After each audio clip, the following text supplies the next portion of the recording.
আসসালামু আলাইকুম প্রিয় বন্ধুগণ, অত্যন্ত গুরুত্বপূর্ণ কয়েকটি স্বপ্ন আলোচনা করব। এক নম্বর হলো, যদি কেউ স্বপ্নে আজান দিতে দেখে, আজান দিচ্ছে সে দেখে, এটা হলো তার জীবনের জন্য অত্যন্ত দামি একটি স্বপ্ন। সে খুব দ্রুত, অচিরেই সে উন্নতির সাধনে সাধিত হবে, সে উন্নতি লাভ করবে, এটা তার জন্য উন্নতি লাভের নিদর্শন। দুই নম্বর, যদি কোনো ব্যক্তি আঙ্গুর দেখে, এই আঙ্গুর দেখা হলো তার যত দুশ্চিন্তা আছে আল্লাহ অচিরেই সমস্ত দুশ্চিন্তা দূর করে দিবেন।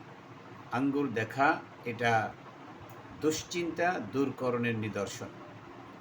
যদি কেউ স্বপ্নে আম দেখে, তাহলে সে পুত্র সন্তান জন্ম দিবে। কোনো নারী যদি স্বপ্নে আম দেখে, সে পুত্র সন্তান লাভ করবে।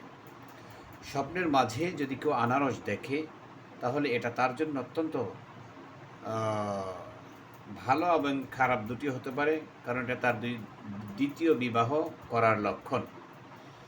স্বপ্নের মাঝে যদি কেউ দেখে আলু, এটা অত্যন্ত খারাপ স্বপ্ন, কারণ সে অচিরেই দুর্নামে পতিত হবে, তার দুর্নাম রটে যাবে যদি কেউ আলু স্বপ্নে দেখে।